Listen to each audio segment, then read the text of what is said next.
Njeri Maina is the Member of Parliament for Kirinyaga County. And she was elected by the people of Kirinyaga to go represent them in Parliament as a woman rep. And she's also taken up the role of addressing all the margin. That's the whole purpose of actually that woman rep position, is to look at the marginalized groups in the constituency, represent the needs and interests of all of them. She's here today to talk about the youth in the country. And City is going to welcome her with the day's proverb. I will. Our proverbs for the whole of this week have been from the country of Tanzania. Whoever despises a thorn in his foot will see it swollen and bloated. Whoever despises a thorn in his foot will see it swollen and bloated. Not the thorn. No, the it here is your foot. It's the foot. Okay.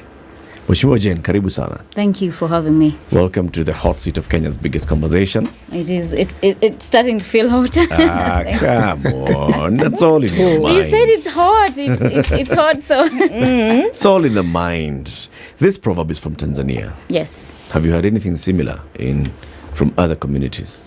Do you relate? Whoever I do relate to it, because I think we have something similar in Kikuyu. Only that now I'm on a national television. Oh, no. Fear not. See, Kikuyu is a national I'm trying language. to figure it out, the way we say it in Kikuyu. Say it in Kikuyu. Say it in Kikuyu. I really can't get the word right, so it's what I'm trying to But what to does it say in Kikuyu? It says that if you have maybe an arm that needs to be, dealt with and it's sick, then you have to sort it out. And if you don't, then your whole body will be infected. Yes.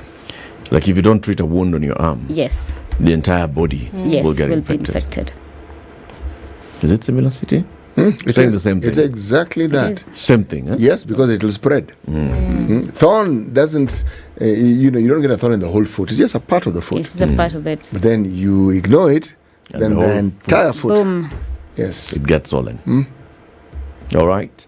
First-time Member of Parliament, how's it been so far? How many months is it now? It's a couple of months around since August. And I can say it isn't hard if you're someone who knows how to fight your way around. I think it would have been easier.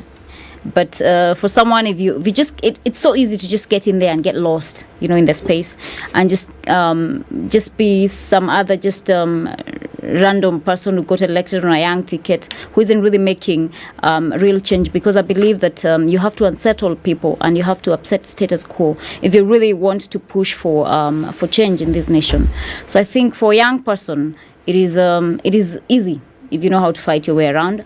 I am an advocate of the High Court of Kenya, so I was elected also. Prior to that, I knew how to fight. I am a fighter, I've always been a fighter, so for me, it hasn't really been that hard. I've been able to address issues on the floor of the House quite several times. And, we're like, I think 360 of us.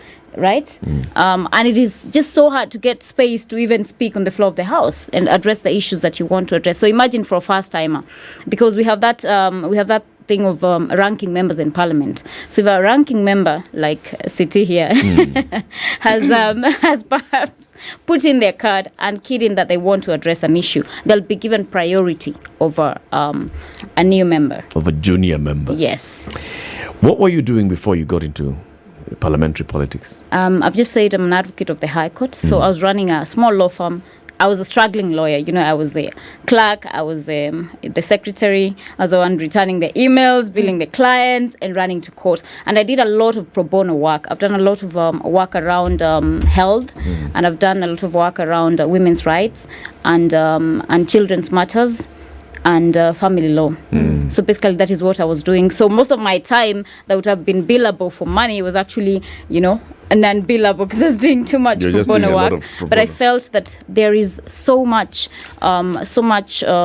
issues to do with access to justice in Kenya. And a lot of people really cannot afford advocates. And you find that the risk of not having an advocate or counsel representing you just puts you at like 70% to be held culpable by the court, because then you do not understand the terms, the legalese. The prosecutor is there mentioning some big names, and you're like, oh, what is that? There's a day I went to court, and this young kid was, I think, 17. He'd been framed for some offense that is like maybe 15, 20 years in prison. And he did not understand the word submissions. So he just walked out when, the magistrate took a break. And I told him, hey, I'm going to be a lawyer. And he was like, I can't afford a lawyer. So I'm sorry, I can't have you. And I'm like, no, I'm going to do it for free. And he couldn't believe it. And I couldn't believe that I was actually going to do the submissions and travel all the way from Nairobi to go to Kirinyaga to do that matter. So that for me is very important. So, I mean, it wasn't just in Nairobi. It was in Kirinyaga as well. Yes. And so much so that you essentially outbid, or can we say the people of Kirinyaga said, this is the one that we want to represent us in Parliament. How so? That you then became, in your work, very, very popular amongst the people at your age, unseated, probably somebody who was significantly older than you, with more experience politically, but then, or some people, not just one person. How what is I can that? say is the seat for county MP was vacant because Purity Ngirishi was vying for the gubernatorial position. Yes. So it was an open platform for us to battle it out during nominations. And I didn't have a name per se in Kirinyaga County. The county is big. A few people knew my story, but what sold was the story that I was telling. I was telling them, look, I'm a young person. I've gone to school. I'm an advocate of the High Court.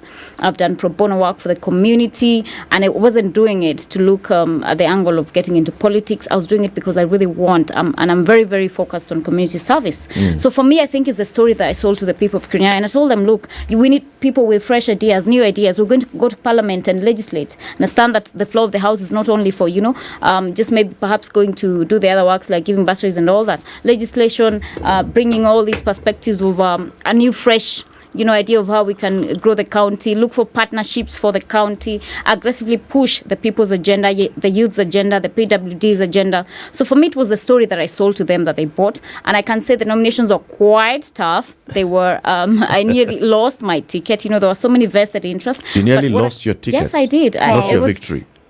Do you really want? I think that one is for the books, because it's such a long story. And what I can say is there are so many impediments to young people entering politics in Kenya. The status quo just, if they feel upset by young people getting into the scene, it is like you have a limited access to positions, and then here there's a new person who's getting in. So that person is also getting someone out and keeping some other people out. So for young people in politics, you're like marked an enemy by the status quo. When you say system, Yes. What do you mean? Do you mean the political party? Do you mean the voter? Do you mean the manner in which we vote? No, I mean, one, the manner in which we vote, what influences our voting, and what drives our politics, and also the people who have been in politics before. The ones who are now in positions. But what I can say is it happens. The party was so supportive. The party leader, William Samoei Ruto, put his foot on the ground, said the elections for nominations will be free and fair. If someone has won a ticket, give it to them. Then we can build on a name on that. So I think for me, if we lacked the goodwill of the president at that juncture, then I wouldn't be here. And I wouldn't have been in Parliament. So you then have the experience of a young person trying to contribute to nation building and a kind of, backlash that you get. You're in Parliament, you're among the youngest people in the National Assembly and in the Senate, in national leadership. And yes, you said because this is your personal character and your personal trait, you know how to fight your way around. Are there others, in your opinion, who really mean well, but they're not getting to amplify their voice? I think really everyone who's elected has an agenda, and they have personal ideologies that they subscribe to. Because the young people that I met yesterday when you give the press, I told them I really did not have to do this. I am earning a good salary. I'm driving a good car, courtesy of the government. And some people do not want to be disturbed from, their safe space. But for me, it bothers me when things are not being addressed, when I feel that I should be speaking for people and I am not. And the first day when I went for orientation, I set my agenda. I remember telling, I think even I was on KTN and the Standard, and I said, I really want to push the young people's agenda. I will not only represent women and PWDs in Kirinyaga community on a national scale, I will push the young people's agenda. So I think for me, it is from a perspective of, personal viewpoint, I really do not want to speak for my colleagues and say maybe perhaps some of them have just gotten carried away. But I think it's informed by personal agenda. And for me, I was not going to keep quiet if things are not going right. Things are not going right. Yes. One of the things that you're raising now is youth and youth representation in government appointments. You wrote a letter to the president. You've written a petition and a letter to the president saying, look, Mr. President, you appointed CSs. We looked for youth. We did not see. You appointed PSs. Again, we looked for youth. We saw a few. Now is an opportunity for chief administrative secretaries. We are looking at the shortlist and we are seeing not very many youth who've been shortlisted, despite knowing that there are very many youthful people who applied for this position. What exactly is your message? My message to the president is that we signed the youth charter, and I know and I'm convicted that he believes in the young people's agenda, and he believes that young people can deliver. Because William Samoei Ruto got in government as a young legislator back in the day. So I know he knows that young people have the capacity and they have the drive and the passion. What I'm saying is we need new ideas in this nation. We've already seen that the CSs and the PSs got quite a huge, they gave quite a huge portion to the status quo, to people who are of above the age of youth, which is above that 5 years. So what I'm saying is, young people form 50% of the populace in this nation. They're the ones who galvanize support for parties. They're the ones, doing the dances and, going to talk to the people, giving the leaflets and all that. I mean, why are we not at the table when the cake is being shared? And that has been my issue. And over time, you have seen that young people have sort of been, they have been kept away from coming together as one, because people know that if young people come together, they are a force to reckon with, and they're a force that I don't think any. How have they been prevented from coming together? I'd like to understand this. By ensuring that they do not have the resources, because by the time you're done with university in this country, you're around 24, right? 24 thereabout. Because I think by the time I was getting admission, I was 26. If you're doing like the long-term courses like us, medicine and all that, you're a bit older by the time you're done with school. You're coming out of school. We have socio-engineered our politics, dishing money. That is what happens at the grassroots level. A young person who wants to get into politics, perhaps you tell them, pay a party ticket, 250,000. That was what I paid for my seat. There were parties that were charging even, I think, 500,000, tune of 300,000, right? This is a person who's just come straight from school. At that particular age, they do not have the money to even run the logistics that is required, or even pay for a party ticket. So it is like, it is a scramble for resources, but young people do not have, they don't have the field leveled for them. Because if our system of politics was social re-engineered, okay, to ensure that at least the field is a bit leveled for young people, you would see a lot of more young people actively in elective positions. The field is really very level. Is it? Yes. Who are the majority of the voters in this country? Is it? No. Who are the majority of voters in the country? Let me respond to that. It's young people. It's young people. Yes. Why for many years were we talking about patriarchy? Why were we saying for many years that women were not voting for women candidates? Because they had been conditioned by a patriarchal system that women should not be in positions of power. The same thing for young people. They have been conditioned to politics of handouts. A young person right now is thinking about their next meal. They're thinking about how they can get employment. I mean, if you're not there handing them something, as a young person, I have nothing to give to them. So of course I will listen and go to the person who's giving them something. So it's not that young people cannot vote for young people. I had young people who voted for me, but I can tell you majority of my supporters were women and men. Even right now, there are young people, even from my county, who actually... Women and men. Yes. Who are not youth. Older. Yes, we're not youth. Okay. Yes. They really took my candidacy with so much vigor and so much love. They're the ones who actually drove the campaign from the onset. I said I had young people, and up to this point, they're still young people from my county who actually do not, for no absolute reason, they do not have a basis really, but they seem just to have, I don't understand. I think maybe it's the conditioning and all that, over time. So that is what we need to have a conversation about and ensure that we reach to as many young people as we can every time, to tell them that we need to galvanize and re-strategize and form a caucus where we know that we need to support there's something each I need other. to expound on. Yes. You started it and you didn't quite complete it. You say you still, at this moment, young people in your own county. Yes. What is it that you're seeing in them? You are saying young people. What is it? It is, I feel that it is unfortunate, but it's like, youth is an age. Once you get to 35, then you're no longer a youth, right? In this country? Yes.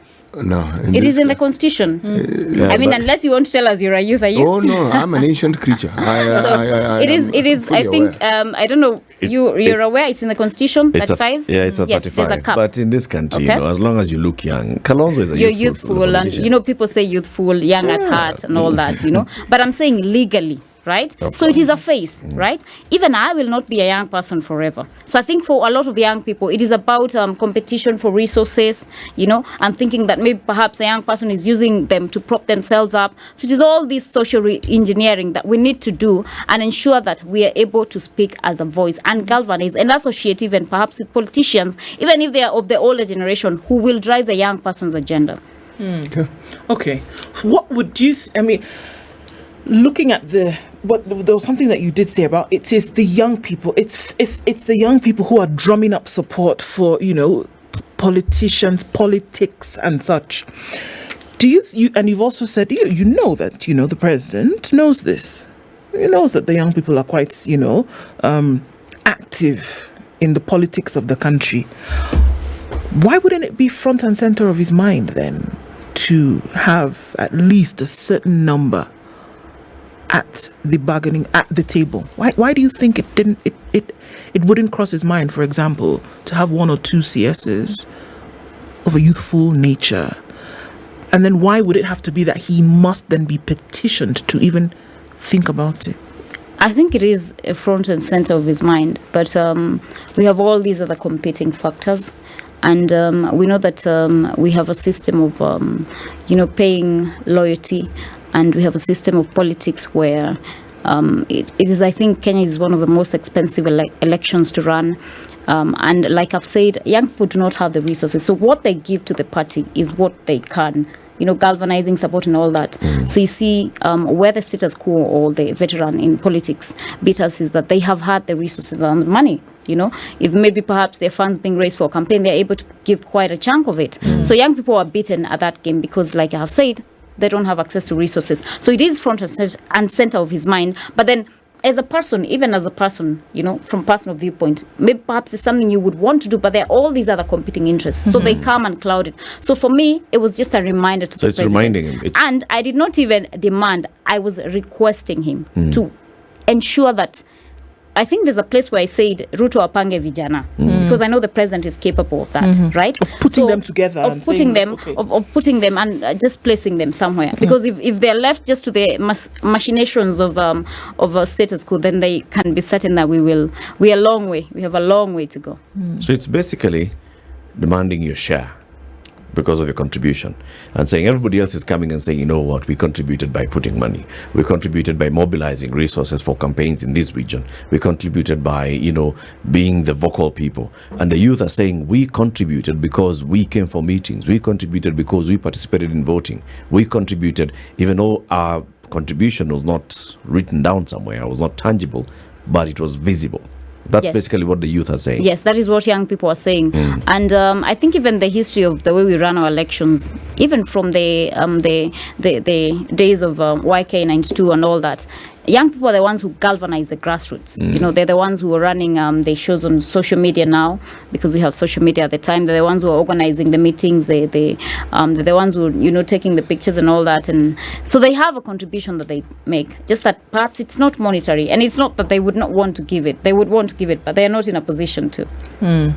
Do you think that the responsibilities? And this is the thing. do you think that the responsibilities, because think about what you've said. We've talked about a group of people, like you said, who've just come out of school, right? And you're asking these guys to be actively involved in politics, etc., etc. They come and you're saying, bring this 250,000 shillings is not... It's not a mega it's amount. not a little amount for It folks isn't. who've just come out of It school, isn't. right? And that's just to get the ticket. You don't even know if people on the ground are going to vote for you. And then there's mobilization. There's all these things that you must do. There's Huge party agents. Huge responsibility, monetarily and otherwise. There's just a huge a responsibility on the shoulders of an office. Do you see where I'm going? There is, and I can So, tell you. The question is, if Yeah. we are saying that, you've not been able to get anything, you've just come out of school, you've not been able to do 1, 2, 3 things, we're also then saying on this same person, put the responsibility of a chief administrative secretary on their shoulders as well. Are we able to draw parallels between the two? Or are we saying that it is still possible to do?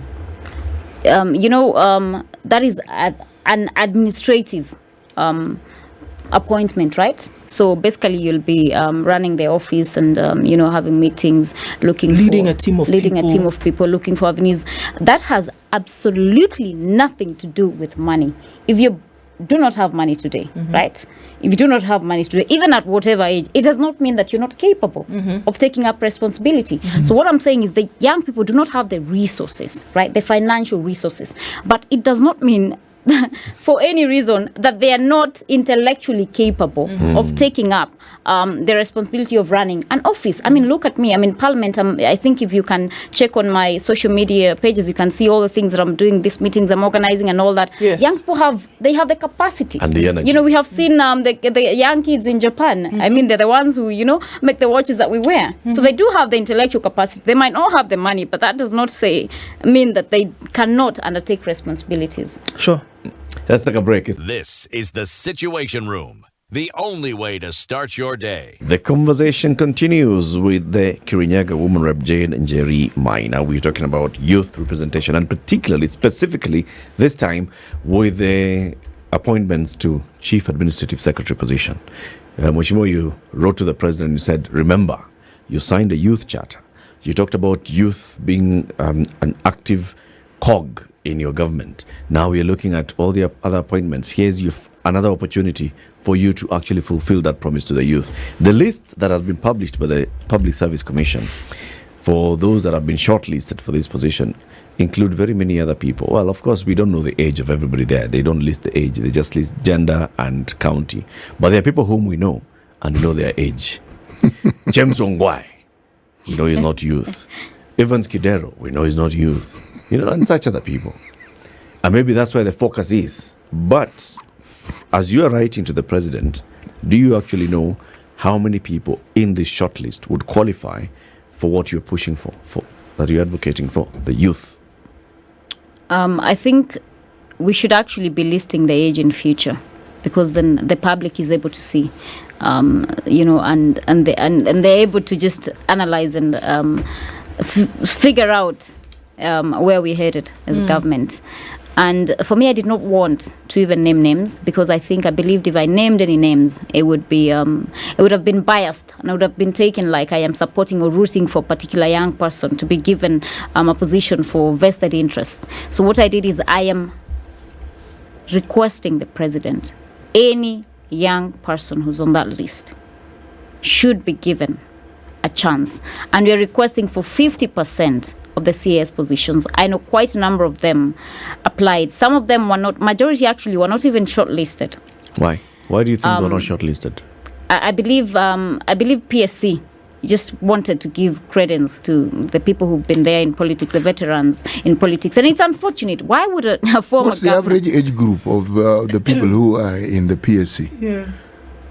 Of course, they're not young people. Yeah. That one I can assure you. So what I want to say is... So essentially we have a PSC that is already biased towards ancient creatures like themselves. To themselves. to themselves. But even as an ancient creature, like you say, I mean, I am an in ancient reference creature. to you, because Yes. I do not want to be No, to be please quoted. refer to me.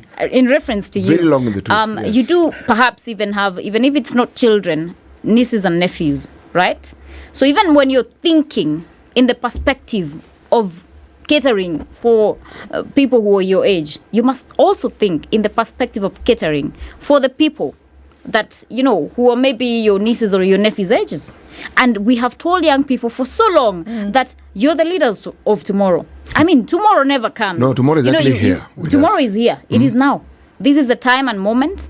And William Samoei Ruto ran on a card of hope. He ran on a card where we said we have beaten the system. So young people have a lot of faith in him, and they believe that he is able to set their agenda right. And there needs to be a lot of political goodwill for any appointive positions for young people. Because like I have said, they already do not, wakiambiwa wekelea hapa, hawana kitu ya kuwekelea. So they need someone who actually can see and believe in young people. I can tell you for a fact that 90% of my office employees intentionally are young people. Young people that I have to every time, sometimes even just, sit down, have a talk, tell them this is how you do things, this is how you do this. And you can see they're very driven, they're very passionate. I've met, I think 5 or 10 state departments so far. We've met like 20 organizations, just, seeing where we can partner with them. And they're the people who are driving that agenda. They're the ones who are going on Google. I mean, if you tell someone from maybe, from Kirinyaga who's like 70 or 60 something to go on Google, I mean, they're not able to. Tell them, get me a speech on this. Young people will get you a speech within 10 minutes. You have a speech there, You have a presentation. Maybe there's a time I was meeting the PS tourism. I told my PA, I need a presentation. I need to know what angles we can argue in reference to Kirinyaga, because I'm not only going there as a national leader, I also need to get something for my people. Within 10 minutes we had something up, and I went and we presented, and they were. So I think we need to also have the goodwill to allow young people to lead. CA's position is assistant minister. I mean, why would anyone who's been in politics for over 20 years want to take such a position? Because they have all access to power. They have all the access they to know power. what they're getting the inside benefits there. of those positions. They know it far, far better than these younger people. But do we even believe that they'll be available to do the work and to have the drive and the passion? Do you believe that those who are of this older cadre that we are speaking of, who are in many cases experienced politicians, people who've worked in government before and have had their own, run at the rodeo, they've had the chance to be there. Do you feel that their intent to be, or their desire to be in these positions, comes from an intent to really fuel development, to really fuel work, to actually get work done? Do you think so? I do not. And the same question for the young people who are angling for these positions as well. What I want to say now, I'm speaking in reference to the CAS, because the CSs, we knew that we needed, people who have experience and all that, who have a background on things. PSs, accounting officers, we knew we needed people who are a bit, but I mean, CAS is surely, it's like eating eating the main course for grown-ups and then going to drink porridge for the children. So for me, I believe the drive for CASs, for anyone who is a veteran politician, is driven by selfish interest. They just want to have some sort of cling to power. Right. And I mean... All right. Now, Mheshimiwa, you did say there is this small matter of conditioning where you said the youth have been conditioned. Yes. So what guarantee is there? I am an advocate for youth in that position, by the way. Seriously so. Yes. But what guarantee is that when these conditioned youth, or unless we have exemptions, okay, when they get to these positions, how different will they be from these old fogies like myself? How different am I? That is the answer that you have. How different am I? You see, my dear, yes, you, as I see you, fall into the category of what you call an exception, okay? We're talking about the rule, okay? I am not saying that they shouldn't be given the opportunity and also the opportunity to make the mistakes that people must make as they grow into the system. Yes. I am simply saying this, that when we talk about giving young people positions in this country, they are Kenyans. And they've imbibed every positive thing that Kenyans have and also the negative. Sure. And with the energy, if the focus is on doing what those whom they find the system are doing, then we are in what we have in store. We have more problems than we currently have. But that amount of energy, with all the negativity we have and all the things that we keep criticizing here, given to a young people, to a young person, I think what I can admit is that it's very easy for a young person to just get carried away, and just people find it easier to fit in or to blend in than to take a different path. But what I can say is that I know that there are many other young people who are also the exception to that. Yes. And I am certain and I believe that once given the CAS position, they will deliver and they will push the government agenda. They will ensure that they are pushing the young people's agenda to create, employment for young people, to bring in new ideas, because we need new ideas in this nation. And where we've come, the 21st century, we have high rates of unemployment. I have friends that I finished campus with who are up to date, have not gotten any form of employment. Doctors, lawyers, all those professions that we used to call, top cadre and all that. And I mean, we need to sort this out. We were just discussing yesterday in Parliament about the textile industry.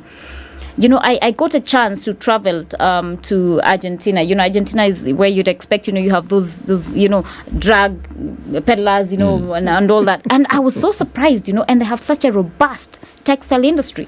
I mean, why are we not thinking about industrialization to create employment for these people? We have Kirdi, we have NITA, we have all these other government institutions that are running separately without even involving, a wholesome leadership perspective. So, of course, we have the capacity. Young people have the capacity. And I'm certain that once they're put in, they will be able to connect the dots. We're in agreement with you, actually. If they can connect the dot by applying. Okay, Yes. So let's start with, do we know for sure, out of these 240 people who've been shortlisted by the Public Service Commission, what number represents people below 35? No, we do not know for sure because, Okay. like I've said, they have not listed the age. Sawa. But I know a couple of even names. the Public Service Commission would, the Public Service Commission would know because they are seeing the CV and they can see Yes. when somebody cleared, graduated from university. Yes. Or secondly, how many actually did apply for these positions? I'm looking at just this list, and what we can clearly see is the persons with disability, which is the other marginalized group. Out of 240 CASs shortlisted, candidates shortlisted, only 10 PWD. Okay?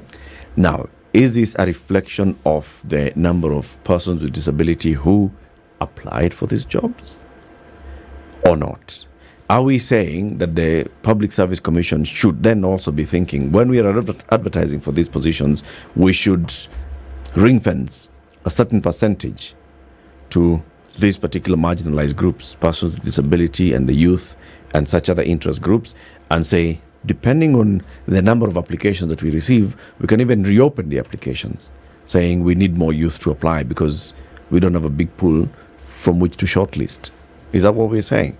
What I can tell you, because I've been in the political space for young people for some time, is that hundreds of them applied for the CS positions. But unfortunately, they were not shortlisted. And, I know a lot of them are not perhaps able to speak out because of they feel maybe perhaps they might be victimized. They're looking for other opportunities. And I felt that I have nothing to lose if I speak out for them. And what I can assure you is that in future, we need to say at least that for the CS positions, 50% youth. These are the percentage marginalized, We have some sort of semblance of equality per se, because I do not believe that at any given point we can achieve equality on a wholesome level. But we need in future to have mechanism, and we have even the shortlisted candidates with their age, they are listed, female or male age bracket, so that we can know who are these people that applied.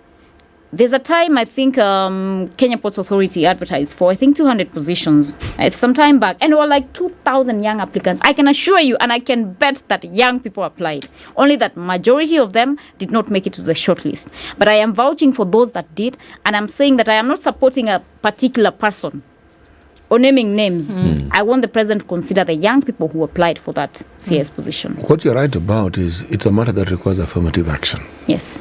Because we had the opportunity of meeting 3 CSs who fall in the category of the youth. There was Dr. Mwangangi, there was David Osiang, Zach Kinuthia, young people. And when you talk to these people, there's this breath of fresh air. There's this pleasant feeling of people who have gotten an understanding of what needs to be done and clearly have the mandate and are willing to push the agenda forward. As well as Ms. Abdallah. Yes, yes, Ms. Abdallah. How could I forget Ms. Abdallah? Yes. How could you? And Yes. I hope you think that of me. I hope you think I'm fresh. Yes, you I are. don't think I am. Yes, you are. Yes, you are. Look, the conversation in my mind, in our minds, Sure. about the youth being included, that is a done thing. We see it in no other way. Yeah. The 50% you ask for is correct. For people with disabilities, again the same. Because if these opportunities are not open now, when will they be opened? That is a big question and the big elephant in the room. But like I've said, we already have the 2/3 gender role provision in our constitution, and we haven't even been able to implement it in the National Assembly. Because like I've said, we've had issues of patriarchy.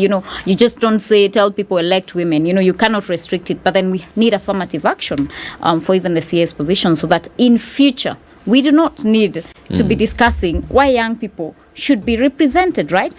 It is so important. I meet young girls and they just tell me how important it is for them that they see me there. They see themselves in future. They see even as a person, as a young person, I can be there, So representation is really important in politics. And that's why we angled at the 2/3 gender rule. That's why we say we need, different tribes. Representation is important in politics. Look at the position of women's rep and look at the resultant consequences of that.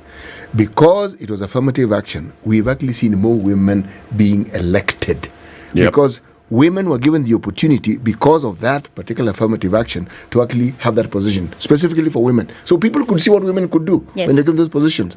It made it easier for other women who now went into other positions that were competing with men to be considered favorably. And you will see the numbers increasing. Sure. So at some point, that affirmative action must be given.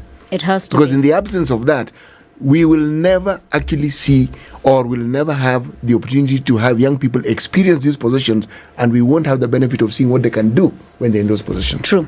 And you see, the old has to give way to the new. However long... That one is not going to work that way. The old, we don't give way. You refuse to give way.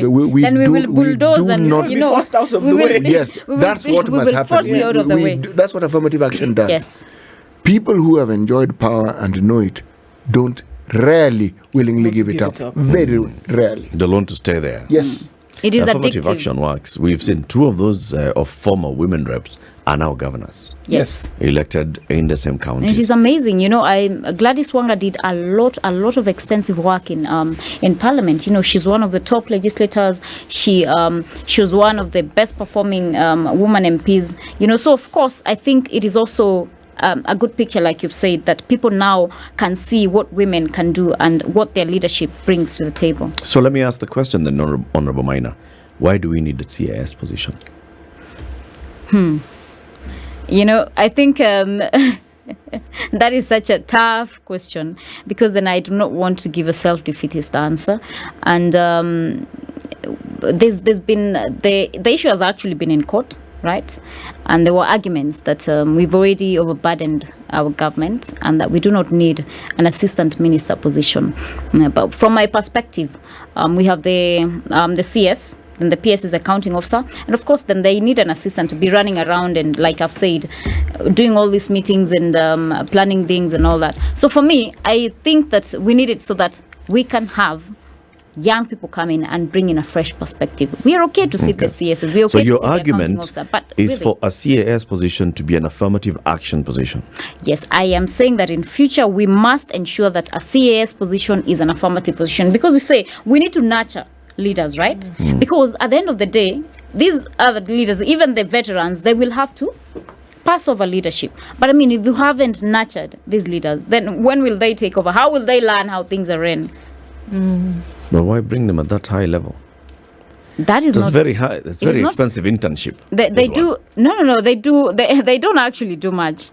I think it's because But don't go there. You can't say a CS doesn't do much. An assistant minister does a great deal. Which is what? So they assist the minister, Kwani. yes, You look at a So ministry. they are PAs. but who is the driver? Who is the driver of the agenda? They are So not yes. PAs. You see, the agenda exists within the ministries. The positions that are given with what is required to be done. You need a minister, you need a PS, you have directors. All these But if people you're are an already there. assistant, that means there's someone at the top who's setting the Yes, agenda. yes, right? yes. So you are a PA. No, you are not a P. You are a mtu wa mkono. My friend, everybody in government is a mkono. That's why they call civil servants. I'm just trying to understand. So we have a very expensive position that we are creating in public service here. Yes. Okay? This person is not in charge of policy. This person No, is they not are in not. charge of implementation. Oh, They're What not are- accounting officers, Yeah. What are they in charge of? What are they? why are we having this very expensive position here? Okay, So then. even if it's for All affirmative right, action, all right. must we have a very expensive affirmative action Can position? you give it perspective? Isn't Yes. the county What do we MPs? need a deputy president for? Yes. What do we need the county MPs for? Right. You see, the deputy president, if not for nothing else, in case this guy chips, there's somebody. Okay. Do not even. And in case the let's minister not. chips, Let's It's not have in that case the minister conversation. chips, the president appoints somebody else. that- There's somebody to appoint. Then you've answered the question. So we don't have to have somebody running around in case the minister chips. we don't have to have someone running around in We case do the need- president chips. We do need. What I believe is we do need institutional memory, and the CAS position is basically for that, right? Yes. Institutional memory? Yes. Then you don't get it with the CAS position. Can I Why? ask? Look at the CASs that were there. They have gone to their memory. Okay, so now this is I a mean, question the that I government wanted to has ask. changed. They were there for 10 years. Let's use a little bit of history to inform now present and then future decisions. We look at the first cohort of CASs, which happened in the last administration. Yes. And so this is the question: can we see that can we see the progression or the impact of that position? What work did they actually do? And can we say that without them, said work That would not would have have been been done. I don't believe so. I mean, let's Okay. be factual, because I'm a realist. I don't believe that without the CSS, work can be done. It can be done. Of course, it can be done. But just like I've said, we have the county MPC, right? And it's really important for also setting the agenda, which is why we're saying we need to push it to be an affirmative action appointment. in order to bring youth into the political and administrative We must agenda? cater for them, because like he has said, the old people will not give the way. Okay, No, so we're we saying will the not. same manner in which the woman rep was brought in is the same way in which the CAS position should be brought in and kept in order to ensure that youth are part of the political and administrative agenda. Yes, we must have that conversation. Yes. That I will But you buy. see, it is a suggestion It's that I've, expensive, but okay. that I've bounced. It's not something that I'm saying is cast in stone, right? But I'm saying, I mean, we want to have young people in Yes. these positions. Like Not we've we said can, for women, we must. you cannot force We people must to... have Yes. young people. So It's not a can we must situation. have young It's people. a must situation. You can't have a country where the median age is 19. I mean, you're talking. Yeah. We are a very young country in terms. If you look at our population, how on earth can you have such a situation and you do not have a representation that is visible, Yes. that you can see this? These are young people. Yes. How can you have it? And if we wait for elective politics, will take It's gonna so take a long time. It's going to take so long. But then it would also help if you actually see a CAS who is a young person then also going to run for political office. Sure. Because they've gotten the exposure. Sure. They understand the government Yes. and how the government operates at policy level, Yes. at administration level. Yes. I buy that. It's expensive. but Thank you okay. for buying. We have so many other expensive things. I mean, really. You know, the truth of the matter is this, huh? It's an experiment that we must continue with. Because it is what now brings home the understanding that young people are being considered in this country and are being considered as people who can actually lead. Yes. And it gives the opportunity. The optics are, when you talk about electing young people, when you have people in this position at a national level, you see what they can do. Yes. Yeah. All right? Now And you start believing in young people. that must be done, not should, must be Okay. done. I can tell you for a fact, I am doing so much to ensure that young people of Kirinyaga County who want to vie in future are not judged, on a bias scale. In regard to me, because I understand that if I do not perform, right, Oh, people will go yeah. around We'll be saying like, we gave a we young tried. Look at what girl happened. a ticket and she did not do what? She didn't perform. They are judged collectively. We do not judge old people collectively, and that is a fact. We don't say, oh, old people do not perform, we'll not vote them again. Even those but that for don't young perform, we people, don't even if you do mention. not perform, if you maybe make a mistake, if maybe there's something on social media, oh, look at these young people, all they do is do, we just judge them That's collectively. We put them in one basket. So That's true. Njeri Maina, MP, Kirinyaga County, thank you for joining us. And I think you should amend your message to the president. 100% of the CASs he appoints should be youthful people or I'm nothing at all. considerate. I don't want my Have a lovely my day, good friend people. here. Thank you very much for tuning in to Kenya's biggest conversation.